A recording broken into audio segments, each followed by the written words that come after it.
Tinubu, while speaking to religious clerics who are helping negotiate with the Nigerian military, said, "I am managing a serious situation. If you take ECOWAS aside, other people will react. Those who are outside of our control, I am the one holding those sides back. I am the one holding back ECOWAS." He also said that he cannot delay the military intervention indefinitely. Therefore, they must hasten whatever negotiations with the Nigerian military. He wasn't specific about the other people in his statement, but since they are outside ECOWAS, it can only be France and the United States. This is an open confession, not that it was secret anyway.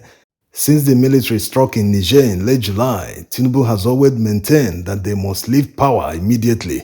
In fact, he has made many threats to the military regime in Niger that they must vacate power or risk a military intervention.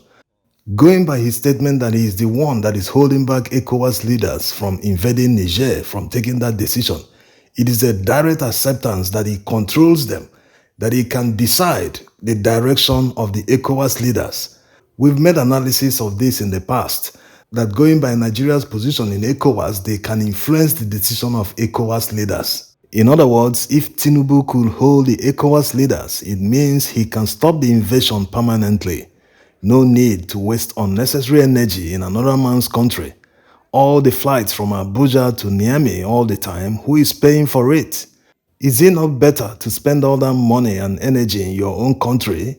After all, Nigeria is supposed to come first before another country. Even all the countries interested in Niger today, the United States, France, they are all fighting for their own country. United States invested more than $100 million in a military base in Niger. Their interest is to protect the investment of US taxpayers and also hold on to their ability to gather information. Also, France is fighting hard to retain their control over Niger. So, who is the control going to benefit? French people in faraway Europe. So why is Nigeria different? Because we do not have anything to gain from Niger Republic. In fact, the reverse is the case. Niger Republic benefits from Nigeria's legacy more than we do from them. And before anyone says, "Hey, be your brother's keeper," were you invited? Nigerians are even protesting and saying, "Hey, leave us alone, let us solve our problems ourselves, so we'll find a solution." Anyway, since it seems like he doesn't see the problems in Nigeria, he's always seeing the ones outside Nigeria in faraway Niger, let's enumerate some of the problems we have in Nigeria that need solving. Because naturally you have to solve your own problems first before going to the outside, before trying to help someone else that is far away from you. So let's start from solving our problems at home.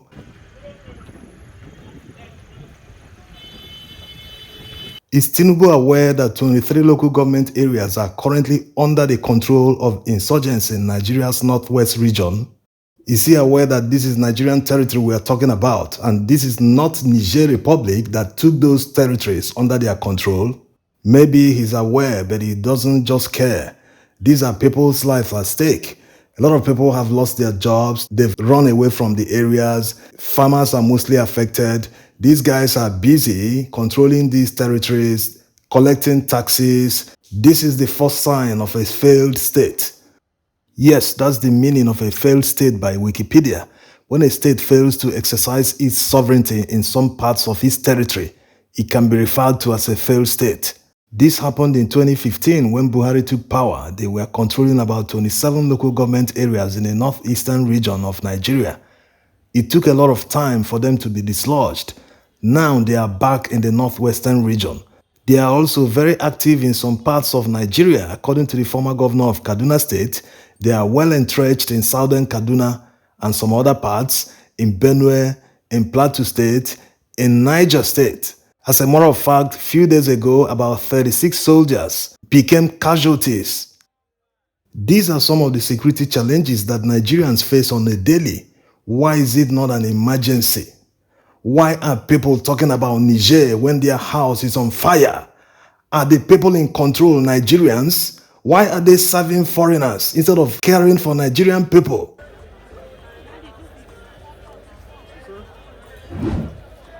No matter your political leanings, you must agree that insecurity is a serious challenge in Nigeria right now. That's why everyone must speak up, because failure to speak up means complicity. Apart from security challenges, there are also serious economic challenges. Let's take them one by one. The finance minister recently revealed that they will reduce inflation in Nigeria's economy by cutting money supply. The same man also said recently that he feels the correct exchange rate between the naira and the dollar should be about 700 naira to $1. First of all, why are they using a method that has been proven not to work? Many times in the past, especially during MFLA's reign at the central bank, they always mop up excess liquidity in the system. Has it helped anyone? No, it hasn't. In fact, it has made many people poorer.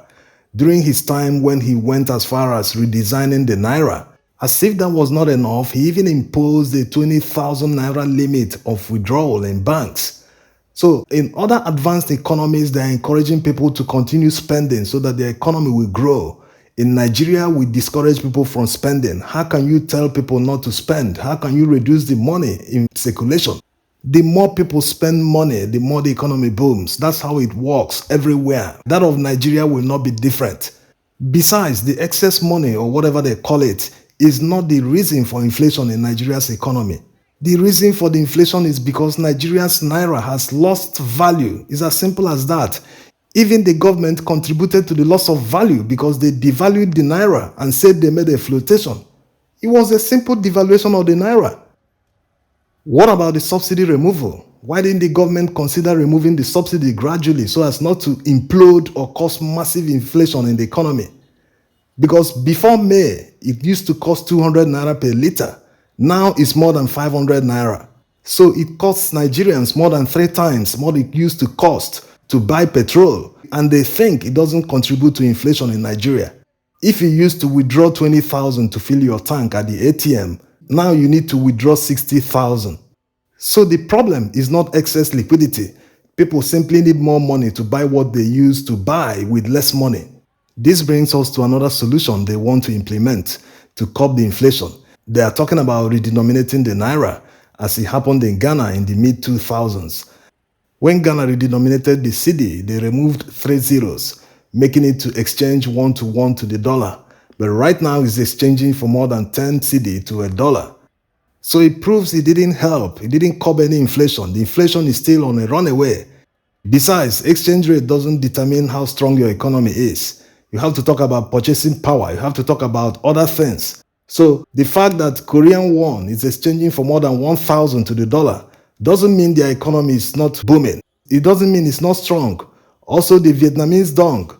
So even if the naira exchanges for 1,000 to $1 today, and they decide to redenominate it to remove 3 zeros to force it to exchange 1-to-1 to the dollar, it wouldn't still solve the inflation problem. In fact, it will make it worse.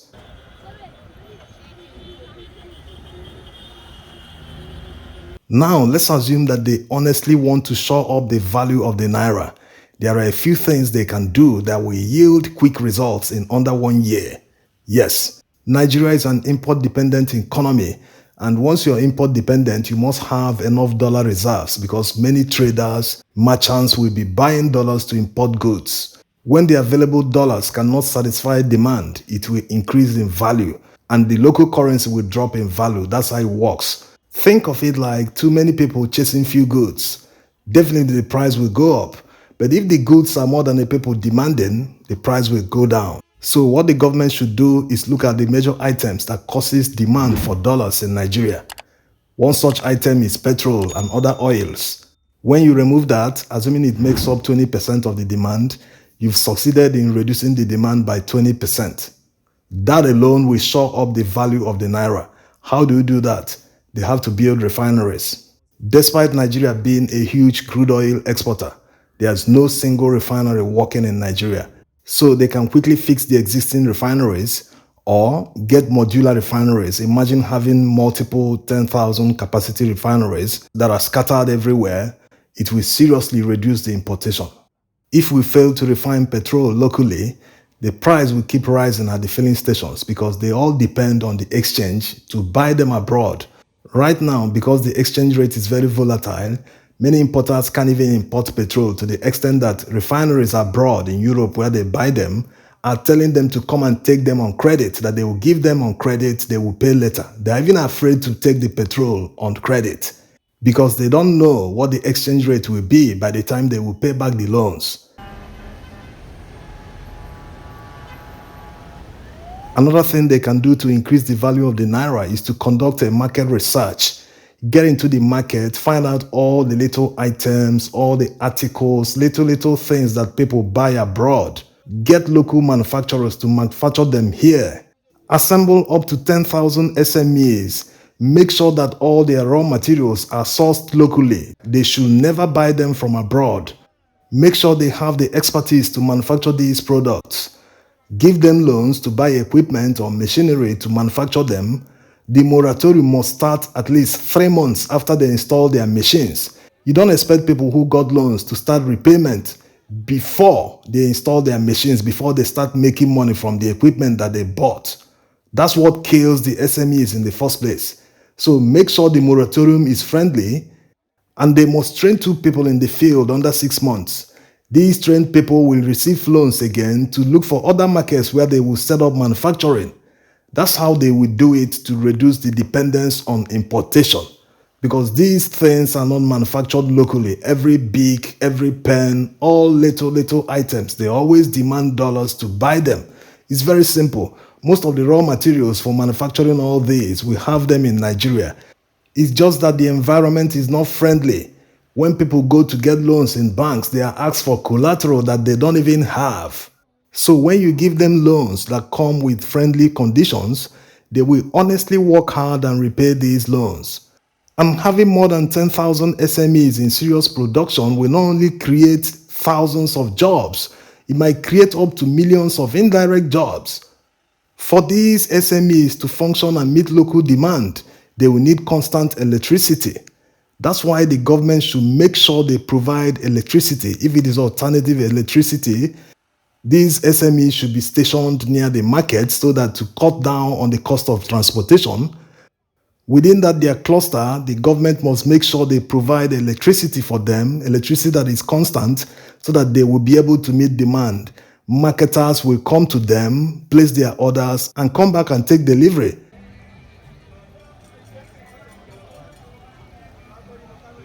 The next step the government must take in order to increase the value of the naira is to ban the procurement of all foreign goods by all government agencies, both at the federal and state governments, even the local government level. All government agencies that are funded by the taxpayers must never buy anything from abroad. Everything they will use, cars, anything, furniture, they must procure them from Nigeria, locally manufactured. The government must also cut down on running costs. The running cost of government in Nigeria is very expensive. They must cut it down, both at the national level and at the state level. Even if they have to pass a law to limit the number of ministers and commissioners a president and a governor can appoint. As we get richer and advance in democracy, they might amend these laws. But for now, the number of political appointees are just too many. They are draining the treasury, wasting money that they are supposed to invest in other productive avenues that will earn more money and employ more people.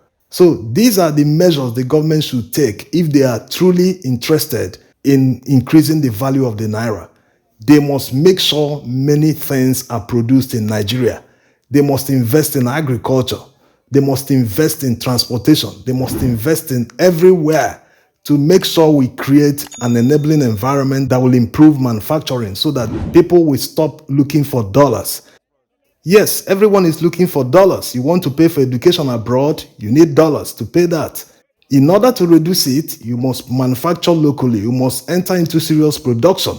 Let them invest in agriculture. Let them invest in transportation so that doing business in Nigeria will be easier for the people. The more it is easier, the more it will reflect on the price of goods. The more the inflation will drop. That's how it works. And the dollarization of Nigeria has gone to the level that they want to float a government bond that is dollar denominated. You can imagine that the first time in Nigeria's soil, all the other Eurobonds that they float, they are normally floated abroad in Europe, but this time around they want to float a dollar denominated bond in Nigeria. So you can understand that they themselves don't even have hope in Naira. They don't have the confidence in Naira. So why will the value not depreciate? Thanks for watching.